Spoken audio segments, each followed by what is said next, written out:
The grocery store parking lot was the last place I expected my past to catch up with me.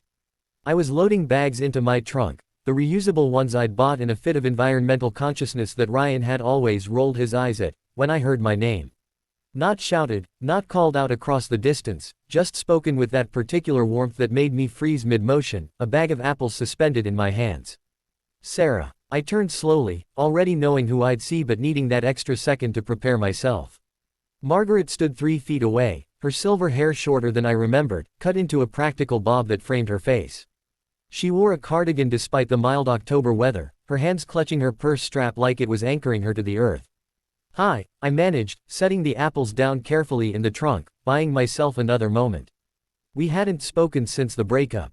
Not at the apartment when I'd packed my things while Ryan was conveniently at work, though I suspected Margaret had arranged that. Not during the awkward weeks after when mutual friends tiptoed around both our names like we were dead rather than just separated.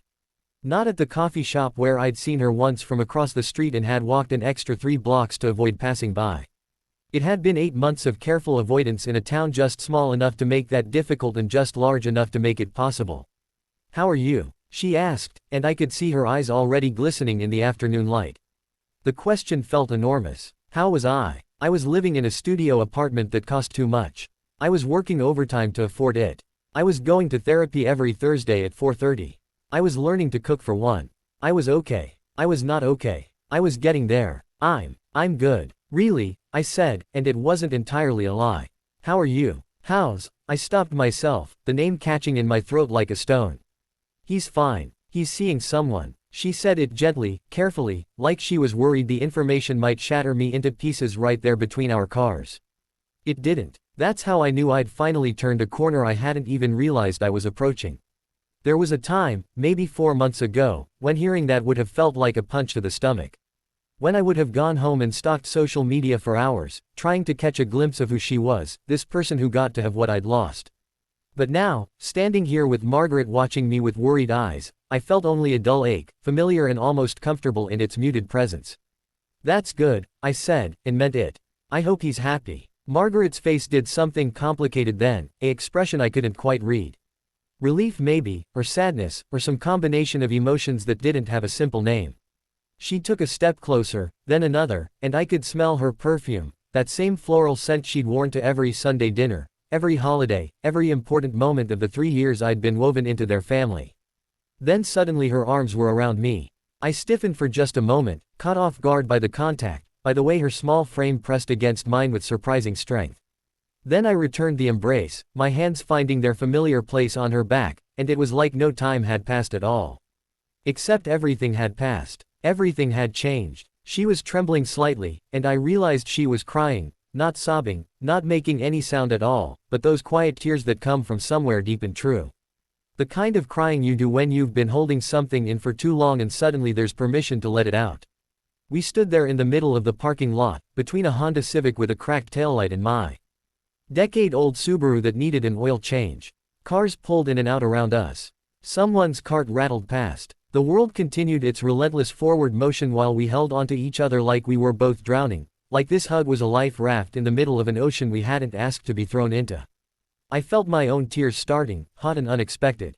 I'd cried so much in those first months that I'd thought I was empty, but apparently there were still reserves hidden away, waiting for moments like this. For kindness I hadn't expected. For a love that hadn't died just because the relationship had. "I'm sorry," she whispered against my shoulder. "I'm so sorry." "It's okay," I said, though I wasn't sure what she was apologizing for. The breakup wasn't her fault. Ryan and I had simply stopped working, like a clock that runs down, all the gears still intact but the movement gone. We'd tried. God, we'd tried. But trying isn't always enough. She pulled back just enough to look at me, her hands still on my shoulders, her grip firm and sure.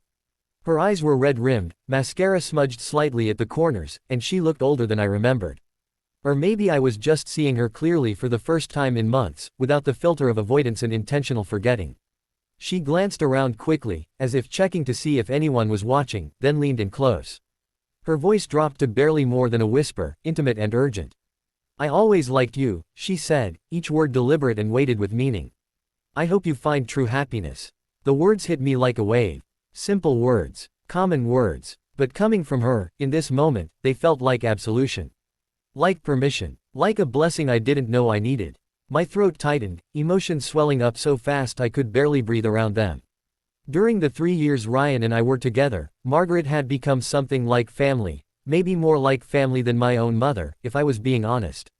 She'd taught me her lasagna recipe, the secret ingredient being a pinch of cinnamon that seemed wrong but was somehow perfect. She'd remembered how I took my coffee, even though I'd only told her once.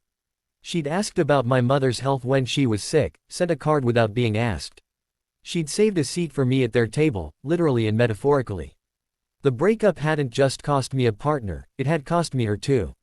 It had cost me Sunday dinners and holiday traditions and someone who looked at me like I mattered, like I was worth keeping around. Thank you, I whispered back, my voice breaking on the second word. That means more than you know. It meant everything. It meant that I hadn't been imagining it, that connection. It meant that even though Ryan and I hadn't worked out, I hadn't been wrong to love his family, to let them in.